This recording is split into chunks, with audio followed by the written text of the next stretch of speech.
Hello everyone. आज हम लोग देखने वाले हैं छत्तीसगढ़ बोर्ड परीक्षा 2022 सेट ए कक्षा 12वीं विषय रसायन शास्त्र।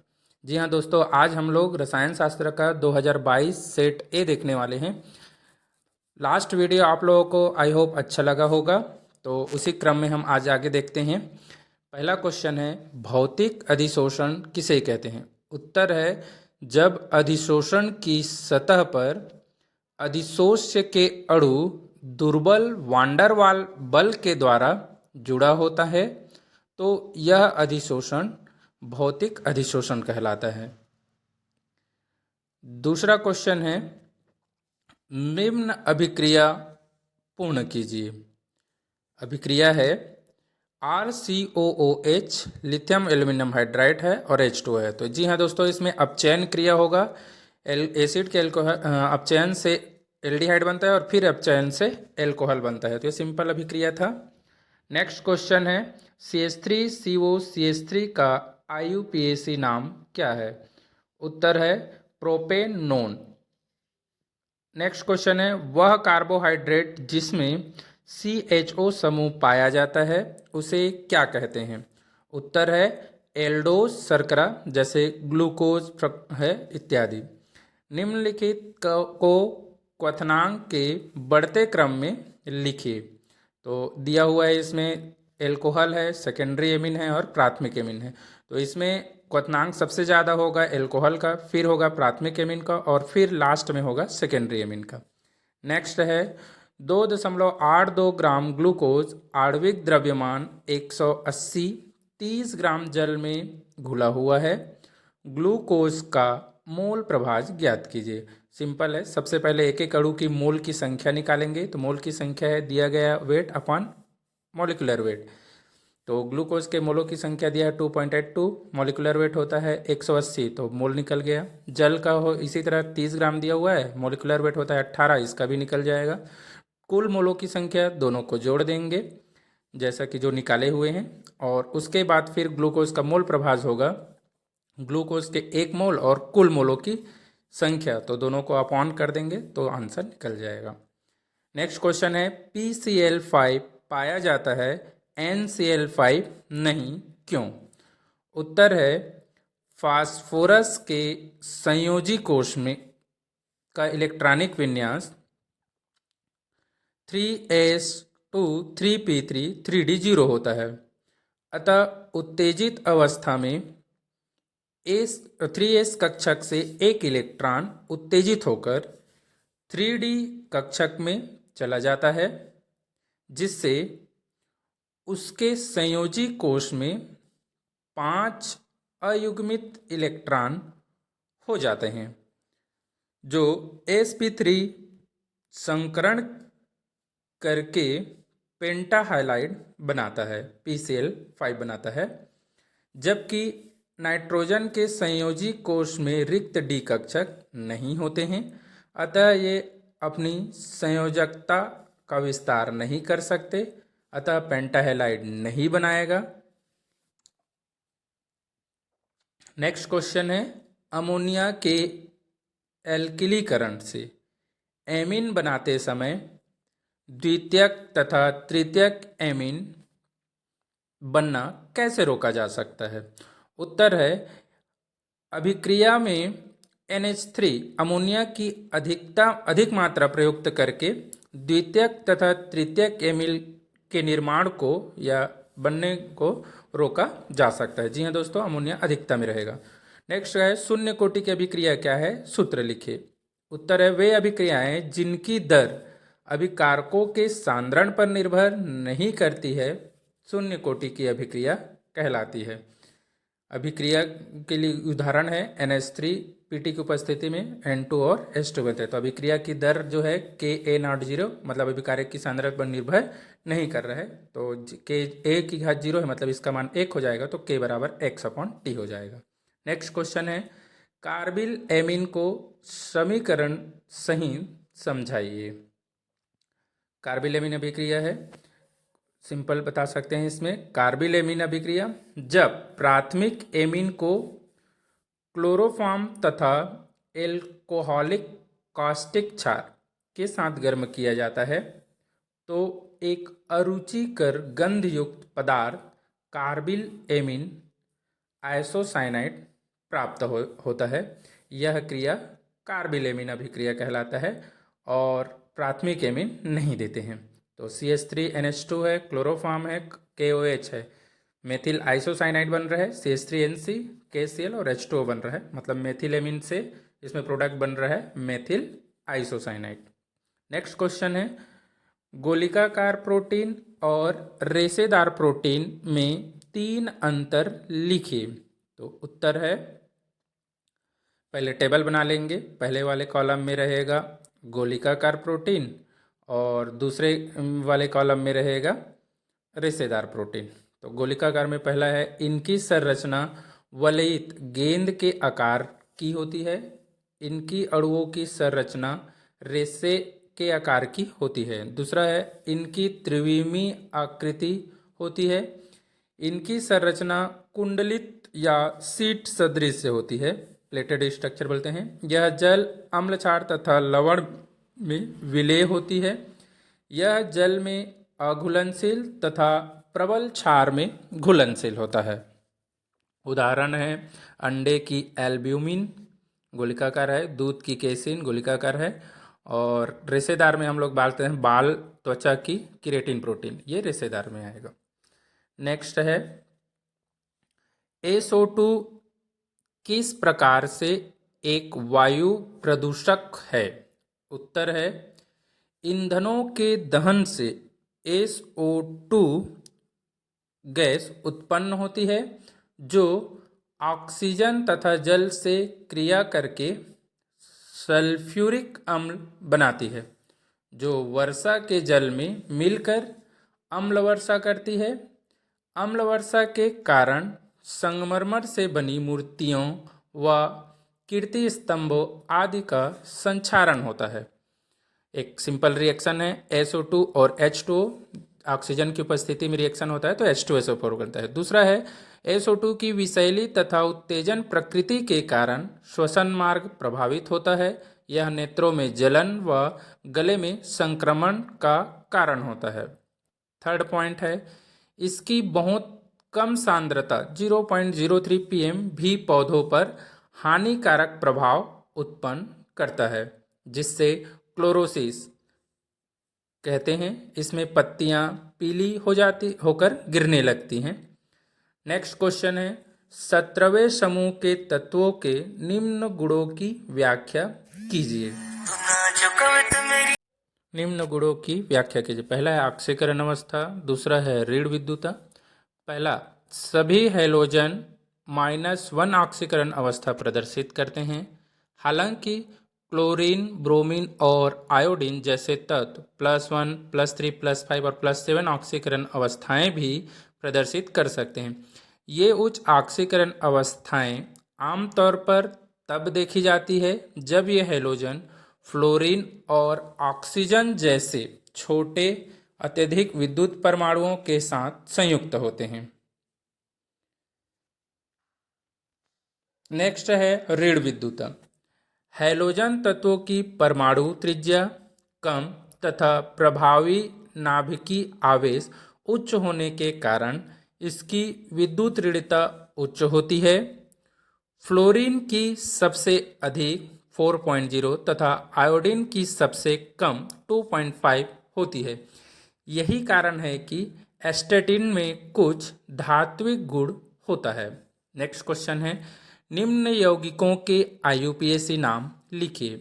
उत्तर क्वेश्चन है, K4FeCN6, CONH3 Cl2NO3 और ZnNH3 2+ आयन। तो पहला इसमें K4FeCN6 पोटेशियम हेक्सासाइनोफेरेट 2। नेक्स्ट है CONH3 Cl2NO3, तो tetra ammine dichloro cobalt 3 nitrate. Third है ZnNH3 2+ आयन, तो tetra ammine zinc 2 ion. Next question है, राउल्ट का नियम क्या है? इसकी गणितीय स्वरूप स्पष्ट कीजिए। उत्तर है राउल्ट का नियम। अवाष्पशील विलेय के लिए जब किसी वाष्पशील द्रव में कोई अवाष्पशील विलेय मिला दिया जाता है तब विलायक का वाष्प दाब कम हो जाता है।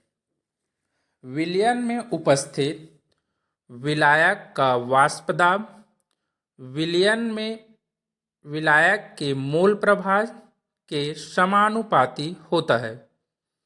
व्यंजक: यदि विलायक का वाष्प दाब Pa विलायक का मोल प्रभाव XA हो तो राउल्ट के नियमानुसार Pa समानुपाती होगा X के, और समानुपाती हटाएंगे तो K एक नियतांक लग जाएगा। तो आगे देखेंगे, शुद्ध विलायक के लिए XA इक्वल टू 1 होता है तो P और Pa 0 बराबर हो जाएगा, जहाँ Pa 0 शुद्ध विलायक का वाष्प दाब है। K का मान समीकरण में रखेंगे तो Pa इक्वल टू हो जाए 0 इक्वल टू K हो जाएगा। समीकरण 2 और 3 से Pa equal to Pa 0 into XA हो जाएगा।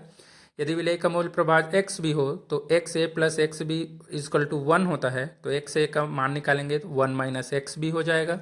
समीकरण 6 से XA का मान अब समीकरण हम लोग 4 में रखेंगे तो आगे जो वैल्यू आएगा वो है Pa equal to Pa 0 1 minus XB। Pa equal to हो जाएगा Pa 0 into XB, bracket solve किए तो अब Pa 0 into XB equal to हो जाएगा Pa 0 माइनस Pa, हम लोग ट्रांसफर किए हैं। इसके बाद हो जाएगा XB equal to Pa 0 minus Pa upon Pa 0, जहाँ Pa 0 माइनस Pa वाष्प दाब में अवनमन है और Pa 0 minus Pa upon Pa 0 वाष्प दाब में अपेक्षिक अवनमन है। नेक्स्ट क्वेश्चन है, निम्नलिखित पदों को समझाइए। पहला है साइनोहाइड्रिन, दूसरा है हाइड्रेजोन। पहला साइनोहाइड्रिन। कार्बोनिल यौगिकों पर HCN के योग से बने यौगिक साइनोहाइड्रिन कहलाता है। कार्बोनिल में हम लोग एसिटल्डिहाइड लिए, इसमें HCN की क्रिया करा रहे हैं तो CH3CHOHCN बन रहा है, एसिटल्डिहाइड साइनोहाइड्रिन बोलते हैं। नेक्स्ट है हाइड्रोजन। एल्डिहाइड व कीटोन हाइड्रोजन के साथ क्रिया करके हाइड्रेजोन बनाते हैं। CH3CO कीटोन ग्रुप लिए और हाइड्रोजन NH2 क्रिया कर रहा है तो यहाँ कुछ नहीं है, H2O निकल जाएगा और एसीटोन हाइड्रोजन। नेक्स्ट क्वेश्चन है, सिद्ध कीजिए कि प्रथम कोटि अभिक्रिया का अर्धकाय अभिकारक के सांद्रता पर निर्भर नहीं पड़ता है। तो हम लोग पहले इसका सूत्र लिखेंगे, K equal to 2.303 T log 10 A upon x. अर्धायु काल का सूत्र से x हाफ हो जाएगा, T भी हाफ हो जाएगा तो K इक्वल टू आ जाएगा 2.3 T log 10 A upon A। Solve करेंगे तो आगे आ जाएगा 2.3 T हाफ इंटू 0.3010 गुणा करेंगे तो 0.693 अपॉन T हाफ आ जाएगा। K equal to T half का पक्षांतर करेंगे आ जाएगा। स्पष्ट है कि प्रथम कोटि की अभिक्रिया का अर्धायु काल अभिकारकों के प्रारंभिक सांद्रता पर निर्भर नहीं करती। अगर वीडियो फास्ट हो गया होगा तो वहाँ थोड़ा पॉज कर लीजिएगा। नेक्स्ट क्वेश्चन है वैद्युत कण संचलन और वृहद अणु कोलाइड। पहले विद्युत कण संचलन, जब कोलाइड विद्युत क्षेत्र में रखा जाता है तो ये कण विपरीत आवेश वाले इलेक्ट्रोड की ओर चलने लगते हैं और उन पर पहुंचकर उदासीन होकर अवक्षेपित हो जाते हैं। जैसे As2S3 के कण जो ऋण आवेशित युक्त होते हैं एनेट की ओर चलकर वहां अवक्षेपित हो जाते हैं। कोलाइड कणों का विद्युत प्रभाव से इस प्रकार का अभिगमन विद्युत कण संचलन कहलाता है या इलेक्ट्रोफोरेसिस कहलाता है। महत्व, इस विधि का उपयोग कोलाइड विलयन को स्कंदित कराने में किया जा सकता है। दूसरा है वृहद अणु कोलाइड। इनमें परिक्षिप्त प्रवस्था का कण स्वयं ही वृहद अणु होता है जिससे इनका अणु भार उच्च होता है। लंबे श्रृंखला युक्त होने के कारण वांडर वाल्स बल प्रबल होते हैं। ये द्रव नहीं होते हैं, उदाहरण प्रोटीन, स्टार्च आदि। प्रश्न 19, निम्न अभिकर्मकों से एल्कोहल की क्रिया द्वारा एल्किल हैलाइड के विरेचन का समीकरण लिखिए। तो पहला है SO2, दूसरा है PCl3 और HCl। तीनों की क्रिया हम लोग को कराना है और देखना है कि क्या प्रोडक्ट बनता है। तो एल्कोहल से एल्किल हैलाइड प्राप्त करना। पहला है एल्कोहल की जब SO2 से क्रिया करेंगे तो भी एल्किल हैलाइड RCl बन रहा है। ROH एल्कोहल की PCl3 से कर रहे हैं तो पहला प्रोडक्ट RCl बन रहा है, और ROH की HCl से कर रहे हैं तो भी पहला है प्रोडक्ट RCl। मतलब एल्किल ग्रुप तीनों में से क्लोरीन हैलोजन से रिएक्ट करके एल्किल हैलाइड बन रहा है और बाकी साइड प्रोडक्ट बन रहा है। नेक्स्ट क्वेश्चन है, निम्नलिखित समूहों के यौगिकों का उनके क्वथनांक के बढ़ते हुए क्रम में व्यवस्थित कीजिए। पहला है पेंटेन 1 ऑल, दूसरा है ब्यूटेन 1 ऑल, तीसरा है ब्यूटेन 2 ऑल और चौथा है प्रोपेन 1 ऑल।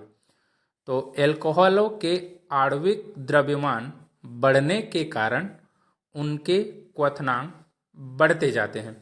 मतलब जिनका अणु भार ज़्यादा होगा उनका क्वथनांक ज़्यादा होगा। अतः यौगिकों के क्वथनांकों का बढ़ता क्रम प्रोपेन 1 ऑल का सबसे कम होगा, ब्यूटेन 2 ऑल का उससे कम होगा, ब्यूटेन 1 ऑल का उससे कम ज़्यादा होगा और सबसे ज़्यादा पेंटेन 1 ऑल का होगा। निम्नलिखित अभिक्रियाओं में A, B व C को पहचानिए। रिएक्शन हम लोगों को दिया है CH3CH2OH, ऑक्सीडेशन करना है A, फिर ऑक्सीडेशन करना है B और लास्ट में अपचयन करना है C। तो दोस्तों एल्कोहल के ऑक्सीडेशन से एल्डिहाइड बनता है, एल्डिहाइड के ऑक्सीडेशन से एसिड बनता है। ये चीज़ें ध्यान रखिएगा, बाकी सारे रिएक्शन ऐसे ही बन जाएगा। तो स्टार्टिंग करते हैं, जैसे एल्कोहल के ऑक्सीडेशन से एल्डिहाइड बना है, एल्डिहाइड के ऑक्सीडेशन से एसिड। अब अगर एसिड का हम अपचयन कराते हैं तो लास्ट में एल्कोहल बनेगा, क्योंकि लिथियम एल्यूमिनियम हाइड्राइड स्ट्रॉन्ग अपचयनकारी है।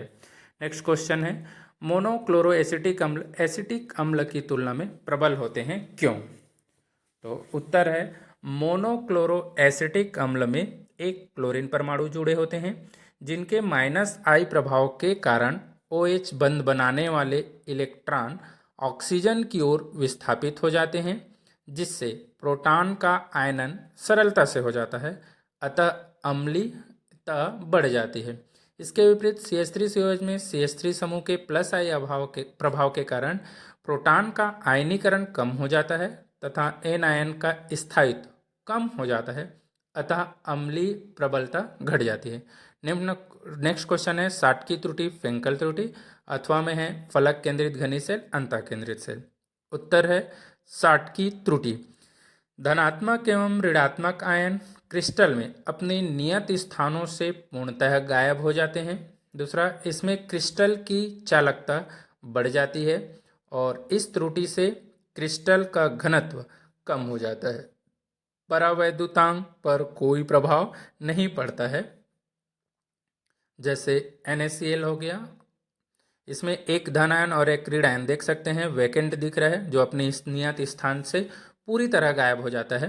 दूसरा है फ्रेंकेल त्रुटि, इनमें आयन नियत स्थान छोड़कर अंतराकाशी रिक्तियों में चले जाते हैं। दूसरा है चालकता में परिवर्तन नहीं होता है, इसमें क्रिस्टल चालक के घनत्व पर कोई प्रभाव नहीं पड़ता है। और नेक्स्ट है परावैद्युतांक का मान बढ़ जाता है। जैसे CHCl डायग्राम में देखेंगे, एक जो धन आयन है वो अपना स्थान छोड़कर अंतराकाशी स्थान में चला गया है। नेक्स्ट क्वेश्चन है अथवा वाले में, फलक केंद्रित सेल। इस प्रकार के क्रिस्टल में घन के 8 कोनों पर एक एक परमाणु होते हैं तथा प्रत्येक फलक के बीच में एक एक परमाणु होते हैं। फलक केंद्रित घनी सेल में परमाणुओं की संख्या, तो एक पहले डायग्राम बनाना है, देख रहे हैं 8 कोनों पर है और हर फलक के बीच में, तो 8 कोनों में है मतलब 1/8 गुणित 8 हो जाएगा, और फलक में 1/2 × 6, क्योंकि उसका हिस्सा 1/2 होता है, तो 1 + 3 मतलब कुल अणुओं की संख्या कितना आएगा, 4 आएगा। अंतः केंद्रित सेल, इस प्रकार के क्रिस्टल में घन के 8 कोनों पर एक एक परमाणु होते हैं तथा क्रिस्टल जालक के केंद्र में एक परमाणु होते हैं। अंतः केंद्रित घनी सेल में परमाणुओं की संख्या तो सेम रहेगा, डायग्राम पहले बना लीजिए, 8 कोनों पर एक एक रहेगा और एक सेंटर में, जैसा कि डायग्राम में क्लियर दिख रहा है। तो 1/8 × 8 हो जाएगा, क्योंकि 8 कोनों पर है और एक क्रिस्टल के केंद्र पर पूरा हिस्सा रहता है, इसलिए इसमें कोई भी हिस्सा नहीं होगा। तो 1+1 मतलब 2, तो कुल परमाणुओं की संख्या 2 होगा। नेक्स्ट क्वेश्चन है, क्या होता है जब केवल रासायनिक समीकरण लिखिए। बहुत सिंपल है। पहला है, कार्बोक्सिलिक अम्ल की क्रिया एल्कोहल से की जाती है। दूसरा क्वेश्चन है, एसिटल्डिहाइड का अपचयन जिंक अमलगम और HCl की उपस्थिति में होता है। तीसरा है, टॉल्यूइन क्रोमिल क्लोराइड के साथ CH2 की उपस्थिति में क्रिया करता है। नेक्स्ट, एसिटिक अम्ल की क्रिया Na धातु से की जाती है। नेक्स्ट है, एसीटोन पर NOH और आयोडीन की क्रिया कराई जाती है। तो पहला रिएक्शन है, एसिड की क्रिया एल्कोहल से कराते हैं तो एस्टर बनता है, जैसा कि देख रहे हैं HOH निकल गया और CH3COC2H5 एसीटेट बना। दूसरा है, एल्डिहाइड का जिंक अमलगम की उपस्थिति में अपचयन करा रहे हैं तो यहाँ पर पहले एल्कोहल बनेगा, एल्कोहल के फिर अपचयन से एथेन बनेगा। नेक्स्ट क्वेश्चन है, टॉल्यूइन का क्रोमिल क्लोराइड से करते हैं तो बेंजल्डिहाइड बनता है, जैसा कि डायग्राम दिख रहा है, ऑक्सीडेशन हुआ है। नेक्स्ट है, अगर हम अम्ल की क्रिया सोडियम से कराते हैं तो सोडियम एसीटेट बनेगा और हाइड्रोजन गैस मुक्त हो जाएगा। नेक्स्ट क्वेश्चन है का उत्तर, अगर हम कीटोन की क्रिया NOH और आयोडीन की उपस्थिति में कराते हैं तो हमारा जो प्रोडक्ट बनता है वो आयोडोफॉर्म रिएक्शन है। इसमें CHI3, जैसा क्लोरोफॉर्म में Cl रहता है, इसमें I है, इसलिए आयोडोफॉर्म और सोडियम एसीटेट बनेगा। अथवा में जो क्वेश्चन था, निम्न को समझाइए, केवल रासायनिक समीकरण दीजिए है। ये बहुत इंपॉर्टेंट क्वेश्चन है इस सत्र के लिए, 2024 में आने की बहुत संभावना है, क्योंकि अल्टरनेट ईयर के क्वेश्चन बहुत इंपॉर्टेंट रहता है। स्टीफन, एल्डोल, कैनिजारो, गाटरमैन और फ्रीडल क्राफ्ट अभिक्रिया। पहला है स्टीफन अभिक्रिया। एल्किल साइनाइड को ईथर या एथिल एसीटेट में विलय कर उसका SnCl2 व HCl द्वारा अपचयन करके भाप आसवन करने पर एल्डिहाइड प्राप्त होता है। यह स्टीफन अभिक्रिया कहलाती है। सबसे पहले हम लोगों को एल्किल साइनाइड लेना है, SnCl2 HCl से अपचयन करा देना है। पहले दो हाइड्रोजन एक कार्बन एक नाइट्रोजन से जुड़ेगा, फिर एक हाइड्रोजन कार्बन और नाइट्रोजन से, तो प्रोडक्ट हमारा बनेगा RCHO बनेगा। एल्डोल संघनन, अल्फा हाइड्रोजन युक्त कार्बनिल यौगिक एल्डिहाइड अथवा कीटोन के दो अणु तनु क्षार विलयन जैसे NOH की उपस्थिति में संघनित होकर बीटा हाइड्रोक्सी एल्डिहाइड या कीटोन एल्डोल या कीटोल बनाते हैं। यह अभिक्रिया एल्डोल संघनन, मतलब सेम मॉलिक्यूल लेना है, NOH लिए तो एक जो रहेगा CH2 बनाएगा, एक हाइड्रोजन निकाल के, और वो बीच में ऑक्सीजन से जुड़कर OH बीटा पोजीशन पर। तीसरा है कैनिजारो अभिक्रिया, जब फॉर्मेल्डिहाइड या अन्य अल्फा हाइड्रोजन विहीन एल्डिहाइडों को तनु NaOH विलयन के साथ गर्म करते हैं तो अंतरा आणविक ऑक्सीकरण व अपचयन के फलस्वरूप अम्ल, सोडियम लवण तथा एल्कोहल बनता है। HCOH दो प्रोडक्ट लिए तो एक में सोडियम लवण पोटेशियम लवण बना HCO और एक में एल्कोहल बन रहा है। यह अभिक्रिया कैनिजारो अभिक्रिया कहलाता है। नेक्स्ट है गाटरमैन कोच अभिक्रिया। CO और HCl के मिश्रण को निर्जल एल्युमिनियम क्लोराइड और CuCl थोड़ा मात्रा में उपस्थिति में उच्च दाब पर बेंजीन ईथर में प्रवाहित करने पर बेंजल्डिहाइड बनता है। यह अभिक्रिया गाटरमैन कहलाता है। तो बेंजीन की COHCl से Cl3 की उपस्थिति में करते हैं तो C6H5CH बेंजल्डिहाइड बन रहा है। फ्रीडल क्राफ्ट अभिक्रिया, दो तरह की अभिक्रियाएं होती है, एक में एल्काइलेशन होता है, एक में एसाइलेशन। अगर RCl है बेंजीन के साथ तो एल्काइलेशन, COCl है तो एसाइलेशन बोलते हैं इसको। सिंपल रिएक्शन है, पहले में R जुड़ रहा है, दूसरे में COR जुड़ रहा है। नेक्स्ट क्वेश्चन, लैंथेनाइड क्या है, उनको पृथक करना क्यों कठिन है, समझाइए। दूसरा क्वेश्चन है, Fe2+ व Fe3+ के इलेक्ट्रॉनिक विन्यास लिखते हुए बताइए कि दोनों में से कौन अधिक अनुचुंबकी है, अथवा संक्रमण तत्व किसे कहते हैं, उनके सामान्य विन्यास। और Cu+ और CO+2 के इलेक्ट्रॉनिक विन्यास लिखते हुए बताइए कि दोनों में से कौन अधिक अनुचुंबकी है। उत्तर है लैंथेनाइड। परमाणु संख्या 57 के बाद आने वाले 14 तत्वों आंतरिक संक्रमण तत्वों की श्रेणी को छोड़कर लेंथेनाइट कहा जाता है। इनमें इलेक्ट्रॉन 4f ऑर्बिटल में भरते हैं। लेंथेनाइट समूह सीरम परमाणु क्रमांक 58 से Lu परमाणु क्रमांक 71 तक तत्वों में लेंथेनाइट संकुचन के कारण रासायनिक गुणों में अत्यधिक समानता होती है, अतः इन्हें शुद्ध अवस्था में प्राप्त करना अत्यधिक कठिन होता है। इन्हें आयन विनिमय विधि द्वारा पृथक किया जा सकता है। नेक्स्ट क्वेश्चन है इलेक्ट्रॉनिक विन्यास वाला सेकेंड पार्ट है Fe2+ और तो जैसा कि इलेक्ट्रॉनिक विन्यास है, आयरन में देखेंगे 3D कक्षा में 6 इलेक्ट्रॉन आएगा और इसमें 3D में 5 है। तो अयुग्मित इलेक्ट्रॉन अगर Fe2+ में देखें तो 4 है और Fe3 में 5 है।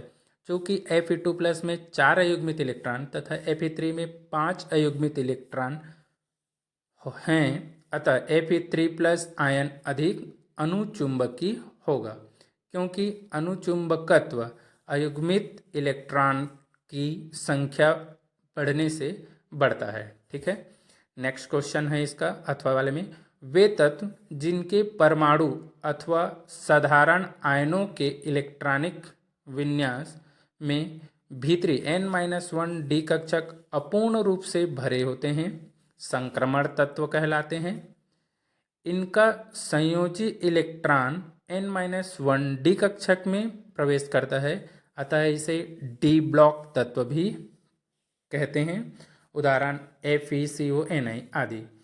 इसका सामान्य इलेक्ट्रॉनिक विन्यास है n-1 d 1 to 10 ns 1 to 2 होता है। दूसरा क्वेश्चन था इसमें Cu+2, इसका परमाणु क्रमांक 28 होगा और इलेक्ट्रॉनों की संख्या, और Cu2+ में 27। तो लास्ट इलेक्ट्रॉनिक 3d10 और 3d9 4s दोनों का 0 है। तो अब इसमें हम लोगों का इसका डिटेल इलेक्ट्रॉनिक विन्यास देखेंगे। Cu2+ में देखेंगे तो यहाँ पर है 3D पूरा फुल है, और Cu2+ का देख रहे हैं 3D में 9 है, मतलब एक अयुग्मित इलेक्ट्रॉन है। स्पष्ट है कि Cu+ आयन के 3D कक्षक में सभी इलेक्ट्रॉन युग्मित हैं, अतः यह प्रतिचुंबकीय होता है, जबकि Cu2+ आयन के 3D कक्षक में एक अयुग्मित इलेक्ट्रॉन होता है, अतः यह अनुचुंबकीय होता है। नेक्स्ट क्वेश्चन है, फैराडे के विद्युत अपघटन का प्रथम नियम क्या है? और दूसरा क्वेश्चन है, निम्न में से प्रत्येक के लिए विद्युत अपघटन से प्राप्त उत्पाद बताइए। तो उत्तर है, सिल्वर इलेक्ट्रोड के साथ AgNO3 का जलीय अपघटन प्लेटिनम इलेक्ट्रोड के साथ H2SO का तनु विलयन, इन दोनों का उत्तर देना है। और अथवे में है, विद्युत रासायनिक श्रेणी क्या है? कोलरास का नियम लिखते हुए इसके 2 अनुप्रयोग लिखिए। उत्तर है पहला अ, विद्युत अपघटन में इलेक्ट्रोड पर मुक्त होने वाले पदार्थ की मात्रा विद्युत अपघट्य विलयन में प्रवाहित होने वाली विद्युत धारा की मात्रा के समानुपाती होता है। यदि I एम्पियर धारा t सेकेंड तक प्रवाहित करने पर इलेक्ट्रोड पर W ग्राम पदार्थ मुक्त होता है, तो W समानुपाती I/T या W = Z/I/T, जहाँ Z विद्युत रासायनिक तुल्यांक है। ये फैराडे का नियम था। दूसरा पार्ट है इसमें, AgNO3 का अगर हम अपघटन करेंगे तो Ag+ आएगा और NO3- आएगा, और इसके साथ दूसरा इलेक्ट्रोड में जल का अपघटन होगा, H+ और OH- बनेगा। कैथोड पर Ag+ का अपचयन विभव H+ से उच्च होने के कारण Ag+ जो है वो Ag में परिवर्तित होगा, इलेक्ट्रॉन ग्रहण करके ये अपचयन क्रिया को शो कर रहा है कैथोड पर। एनोड पर सिल्वर इलेक्ट्रोड क्रियाशील होने के कारण Ag+ बनेगा, मतलब Ag जो रहता है वो इलेक्ट्रॉन निकाल कर Ag+ में परिवर्तित हो जाएगा। दूसरा क्वेश्चन था, H2SO4 से 2H+ और SO4 2- H2O का इसके साथ में होगा पैरेलल में, प्लेटिनम इलेक्ट्रोड अक्रियाशील होने के कारण अभिक्रिया में भाग नहीं लेगा। यहाँ किसी अन्य धन आयन की उपस्थिति न होने के कारण कैथोड पर केवल H+ मुक्त होंगे तथा OH- आयन SO4 2- आयनों की तुलना में एनोड पर मुक्त होंगे। सिंपल रिएक्शन है ये।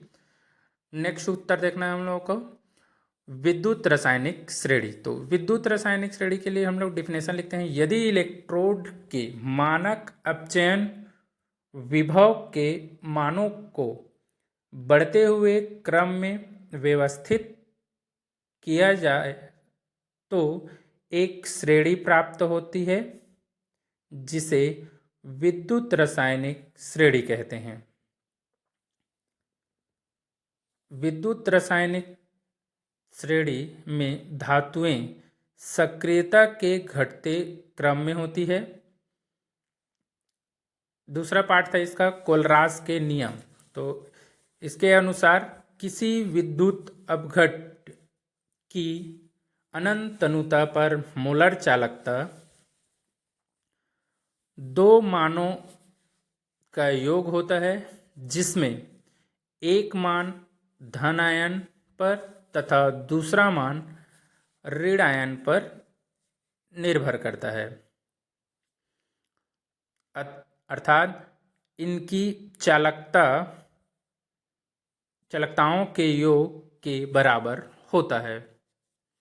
तो नेक्स्ट हम इसका पार्ट जो लिखते हैं उसका सूत्र, lambda m infinity equal to होगा V+ लेमडा एम प्लस और V- लेमडा एम, जहाँ लेमडा अनंत अनुता पर मोलर चालकता है, लेमडा प्लस इन्फिनिटी और लेमडा माइनस इन्फिनिटी धन आयन व ऋण आयन की आयनिक चालकता है, और V+ व V- धन आयन व ऋण आयन की संख्या है, जो सामने हम लोग लगाते हैं प्रति फार्मूला इकाई है ये जो प्रयोग किया जाता है। अनुप्रयोग है, दुर्बल विद्युत अपघट्यों के लिए अनंत अनुता पर मोलर चालकता ज्ञात करना। तो यदि हमें दुर्बल विद्युत अपघट्य CH3COOH के लिए अनंत अनुता पर मोलर चालकता ज्ञात करनी हो तो तीन प्रबल विद्युत अपघट्यों HCl, CH3CONA और NaCl के अनंत अनुता पर मोलर चालकता के मानों के आधार पर ज्ञात कर सकते हैं। जैसे इसका सूत्र है सिंपल, CH3COH के लिए हम लोग तीनों को जोड़ देंगे और दो को जोड़ देंगे, एक को घटा देंगे, CH3COA प्लस HCl और माइनस कर देंगे NaCl, तो हमारा CH3COH निकल गया। दूसरा प्रयोग है वियोजन की मात्रा ज्ञात करना। वियोजन की मात्रा अधिक होने पर मोलर चालकता भी अधिक होता है। अनंत अनुता पर मोलर चालकता का मान अधिकतम हो जाता है क्योंकि इस पर वियोजन पूर्ण होता है। अतः वियोजन की मात्रा का सूत्र हम लोग सिंपल बता सकते हैं, अल्फा बराबर हो जाएगा C सांद्रता पर मोलर चालकता और अनंत अनुता पर मोलर चालकता, दोनों का अनुपात वियोजन की मात्रा होगा। आई होप आप सभी को यह वीडियो बहुत अच्छा लगा होगा। आप सभी का धन्यवाद। तो लास्ट तक वीडियो देखें। अगर वीडियो अच्छा लगा होगा तो वीडियो को लाइक ज़रूर कीजिए, चैनल को सब्सक्राइब कर लीजिए ताकि इसका अपडेट मिलती रहें, और अपने दोस्तों तक ज़रूर शेयर करें ताकि उनका भी काम आ जाए और परीक्षा की तैयारी